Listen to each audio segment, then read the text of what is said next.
How is everybody doing? Good morning and welcome to a new Trading Games vlog. I wanted to set up this new area where I'll probably be doing the rest of my filming from now on.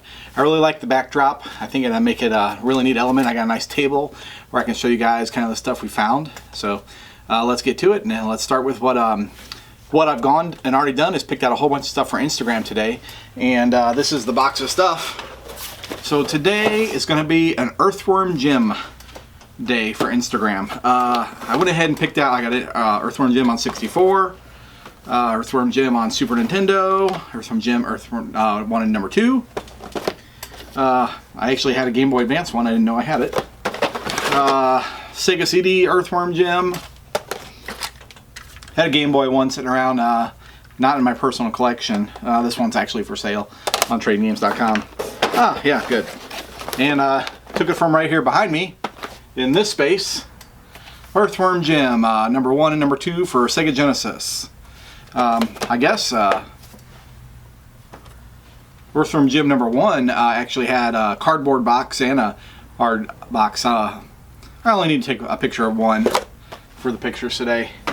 And then the other neat thing that I have is I have about 12 or 13 different Earthworm Jim toys. And I thought this would be very fun. I just have 2 sitting here because they won't fit in this little box. I'm gonna take a big group shot of, I'll probably make 3 or 4 pictures for Instagram out of this stuff. That'll be pretty fun.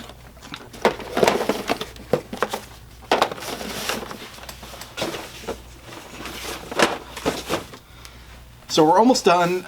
We've actually filmed the whole entire Colecovision, one of our awesome, or not awesome, how can I say that? We call them our feature videos for YouTube, featuring one of the kiosks. And we just got done doing the Colecovision kiosk, and what's actually in being fully edited right now.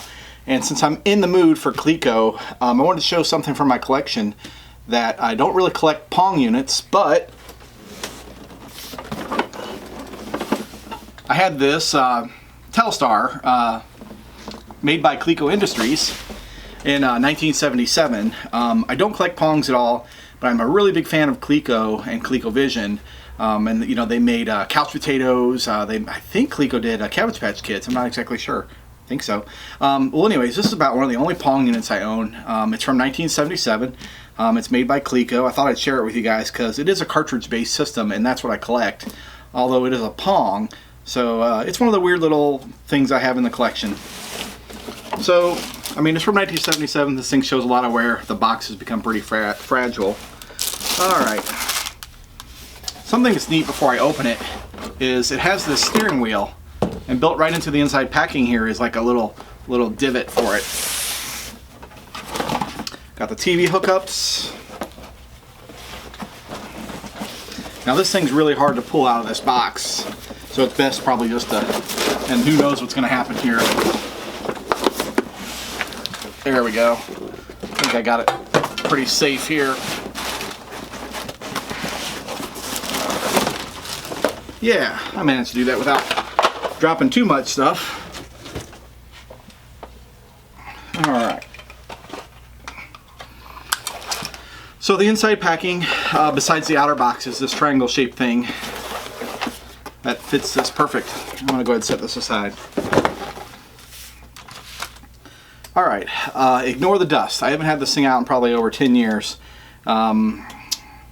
So it's just gotten dusty sitting around, I guess, or maybe before I put it in there. So let's get right down to it. This is the Telstar Coleco Pong unit. You know, back then Pongs weren't very exciting. Atari had the stunt cycle out, and that was really interesting. It looked really neat. And this was Coleco's answer to that. What's really unique about this system is it actually has a cartridge that is removable. So when you purchase a unit new, you actually got this cartridge. It's considered number 1 cartridge. They made 3 other cartridges which were labeled number 2, 3, and 4 that had different games on them. I actually don't own any of those for my personal collection. But it snaps and locks onto the unit, and then it plays the games that are built into it. It's called Road Race, Tennis, and Quick Draw. And that is actually a game for each side of this. So let's start on the driving side. As you saw, the packing area for the steering wheel, it actually snaps onto here. I'm not going to snap it on. These might be brittle, and I know this is hard to remove without like a screwdriver. Then you had your speeds for shifting. then part of just being a normal Pong unit is actually just Pong for left and right player and your game variations that you could play. You know, reset button and stuff like that, and then had some extra little bonus buttons for like making the ball return a lot faster. Then on this side, this is actually the space for this gun. And when you're playing the light gun games, I'll get to this controller here in a second. This is just a little, it has 2 screws in this bag. I put this in this bag so the parts won't get lost. It's just an additional holder to hold the gun. So this would actually go in here and holster up. It's just a place to store it. And then this would get plugged into here when you're using it. So about this gun, this is 1970s all the way. No orange tip here. When you pull the trigger, this gun will be, it'll fully pull the hammer back and fire. Or for that more rapid response, you can do the half cock on it here, and boom. It makes it a little easier to pull, faster response. They want a realistic. This is about as realistic as it gets for a toy. Well, the unit didn't operate on batteries. No batteries required was printed clearly on the box. So it actually came with its own AC adapter. That was one of the things that fell when I was opening it here. And then this would have been one of the original TV hookups for it. You know, it actually says Coleco on it. You know, last time I played it, I actually used a more modern update with, you know, direct, you know, hook up to the UHF, and then the slider box. Let's see, I got an owner registration card, Telstar Arcade. I think this is probably a sticker that fell off the bottom of the system. Oh, when the steering wheel dropped, the little button that goes in the middle had fallen off there. I'm glad I noticed that. So that's a quick rundown on the Telstar Arcade, made by Coleco Industries. Like I said, it's just one of those really neat Pong units that actually is cartridge based, and that's why I kept it. And it seemed to work pretty well a couple years ago when I used it. So, well, I hope you enjoyed this new format of me talking to you like this. If I get some comments and some suggestions, I'm open to those. And I've been reading everybody's comments and following our, you know, slowly building YouTube channel, and I'm real excited about it. It's going great. So I'm going to actually get over and do a quick glance of the collector's case, kind of how this thing's going to look for the weekend. It's pretty stuffed full after Wednesday's listings, and a few new items, and some of the stuff that was left over from the previous vlog. So I'm going to get over there, show you that, and whatever else kind of pops up, and then this will be the end of this one. So everybody have a good day. Alright, let me give you guys a quick rundown of the collector's case. Top shelf hasn't changed very much. Got most of the same stuff in there right now. And working our way down. PlayStation 1, it's not doing too bad.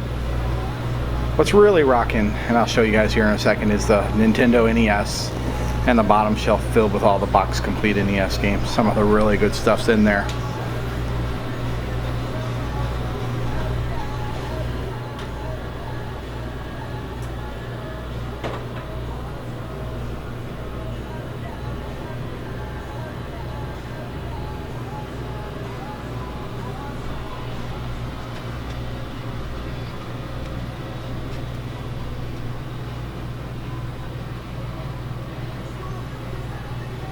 Matching controller, system that's cleaned, no cigarette burns, and Pikachu, I don't know why they always come in like that.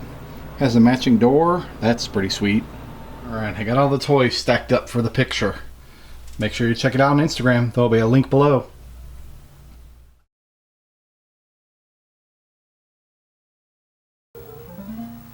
The Colecovision kiosk. This thing is awesome. It's also gigantic. They molded this thing to look like an actual arcade unit. It is 7 foot tall, 4 foot wide, and 3 foot deep. Perched behind the glass is an actual TV set. It's a 19-inch monitor. I liked that. I was trying. You just played it really quick? I was trying. Smooth. I was trying. That was smooth. Yeah. That was real smooth. I like that a lot. I was trying to do that the whole time. Messing up. Were you? That's why I said I kept messing up on 3, but I was actually messing up when it was dying. All right, I hear you.